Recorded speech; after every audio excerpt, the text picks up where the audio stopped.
Nous allons voir le réglage du timon. Donc le réglage du timon, on le règle en longueur et on le règle en hauteur.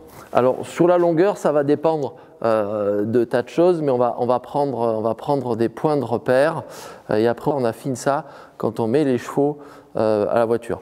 Donc d'abord j'ai fait un pré-réglage, c'est-à-dire du départ du timon, j'ai pris 1 mètre ruban jusque devant au crapaud et j'ai mis 2,60 m.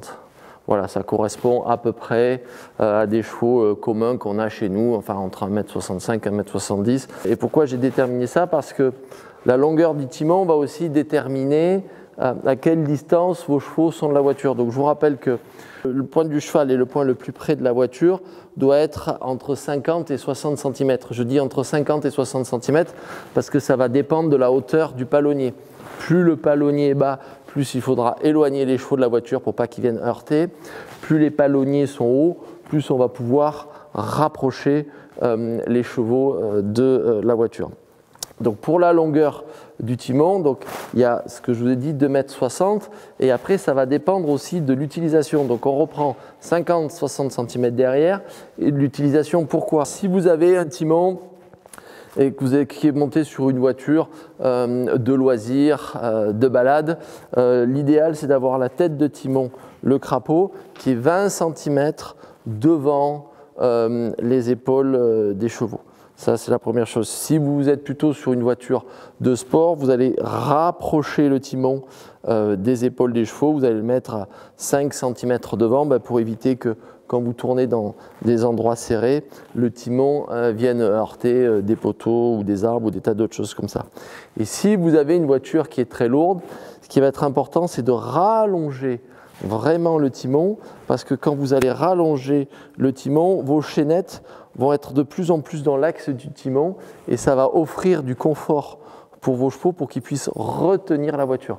Donc là, on va plutôt avoir des timons longs sur des voitures qui sont très lourdes, style transport de personnes, des 12-15 places ou des voitures utilitaires qui sont chargées, et on va permettre aux chevaux de vraiment pouvoir avoir plus de confort avec un timon long pour retenir la voiture. Donc ça, c'est déjà par rapport à la longueur. Et après, il y a la hauteur. Il y a la hauteur du timon. C'est logique de comprendre que s'il est trop bas, il va gêner le cheval dans les membres. Les chevaux peuvent venir le cogner en trottant ou en galopant au genou. Et s'il est trop haut, il va gêner aussi finalement le cheval, les chevaux, pardon. Ils risquent de percuter leur bouche, leur tête, et ce n'est pas agréable pour eux. La bonne hauteur, alors après ça dépend toujours des voitures et comment c'est configuré, mais si on prend comme point de repère la bricole du cheval, 5-10 cm en dessous de la bricole du cheval, ça leur offrira suffisamment de confort, c'est-à-dire que votre chaînette, elle ne va pas tirer comme ça à l'horizontale, elle sera un petit peu inclinée comme ça, parce que quand le cheval va revenir, le timon va se relever et ça va mettre tout à l'horizontale. Voilà. Donc pour régler la longueur du timon, c'est pas très compliqué, on voit qu'il y a un tube qui coulisse dans le timon, là, dans notre tube. Alors ça peut être un tube rond, un tube carré, c'est pas un problème. On défait l'écrou et on avance ou on recule, on voit bien qu'il y a des trous de différents réglages pour régler pile poil à la longueur que l'on souhaite.